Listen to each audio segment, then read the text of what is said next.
31 অক্টোবৰৰ পৰা 4 নৱেম্বৰলৈ অনুষ্ঠিত হ'ব গুৱাহাটী বিশ্ববিদ্যালয় যুৱ মহোৎসৱ।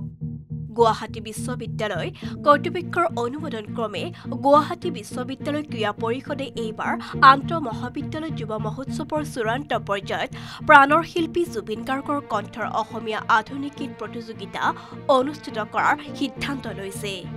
এই সন্দৰ্ভত ইতিমধ্যে এখন বিশেষজ্ঞ সমিতি গঠন কৰি দিয়া হৈছে। 2025 চনৰ 17 অক্টোবৰত অনুষ্ঠিত বিশেষজ্ঞ সমিতিৰ বৈঠকে এই প্ৰতিযোগিতা জুবিন গাৰ্গৰ কণ্ঠৰ অসমীয়া আধুনিক গীত প্ৰতিযোগিতা ৰূপে অনুষ্ঠিত কৰাৰ সিদ্ধান্ত লয়।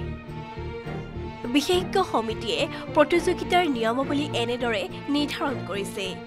নিয়মাৱলীসমূহ এনেকুৱা ধৰণৰ যে জুবিন গাৰ্গে কণ্ঠদান কৰা যিকোনো এটা অসমীয়া আধুনিক গীত প্ৰতিযোগীয়ে এককভাৱে পৰিৱেশন কৰিব লাগিব।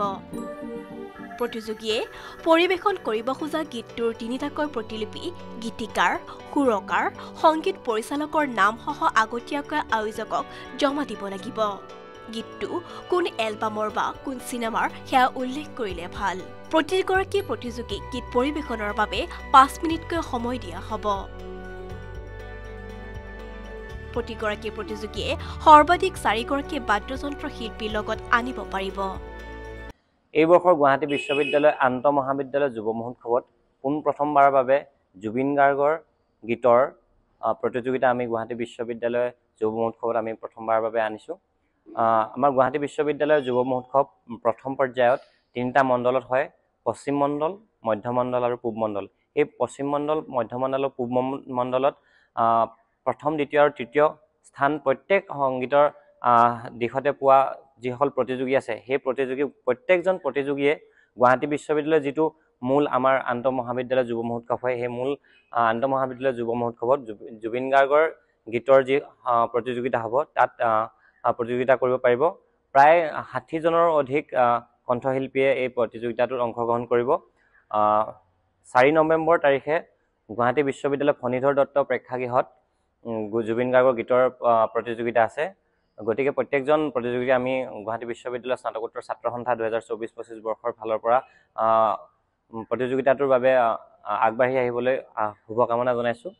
ইচ্ছুক প্ৰতিযোগীয়ে ইলেক্ট্ৰনিক বাদ্যযন্ত্ৰ ব্যৱহাৰ কৰিব পাৰিব, কিন্তু সংগীত খজ্জাত যাতে অধিক সময় নলয় তালৈ বিশেষভাৱে চকু ৰাখিব লাগিব।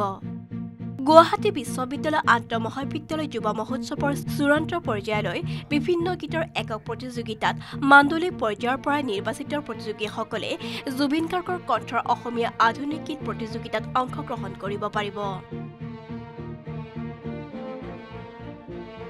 যুৱ মহোৎসৱৰ মাণ্ডলিক পৰ্যায়ত সমবেত সংগীত, দলীয় লোকবাদ্য, স্বৰবাদ্য আৰু তালবাদ্য প্ৰতিযোগিতাৰ নিৰ্বাচিত প্ৰতিযোগীসকলৰ বাহিৰে সংগীত বিভাগৰ আন 14টা প্ৰতিযোগিতাত বৰগীত, বনগীত, লোকগীত, পাশ্চাত্য সংগীত, ৰবীন্দ্ৰ সংগীত, শাস্ত্ৰীয় সংগীত, জ্যোতি সংগীত, বিষ্ণু সংগীত, পাৰ্বতী প্ৰসাদৰ গীত, ভূপেন্দ্ৰ সংগীত, জয়ন্ত হাজৰিকাৰ গীত, অসমীয়া সুগম সংগীত আৰু পৰম্পৰাগত জনজাতীয় গীত চূড়ান্ত পৰ্যায়লৈ নিৰ্বাচিত প্ৰতিযোগীসকলে প্ৰথম, দ্বিতীয়, তৃতীয় জুবিন গাৰ্গৰ কণ্ঠৰ অসমীয়া আধুনিক গীত প্ৰতিযোগিতাত অংশগ্ৰহণ কৰিব পাৰিব।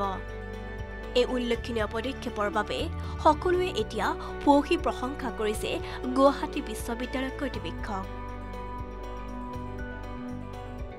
গুৱাহাটীৰ পৰা জেবিন চুলতানৰ ৰিপৰ্ট, লোকেল 18।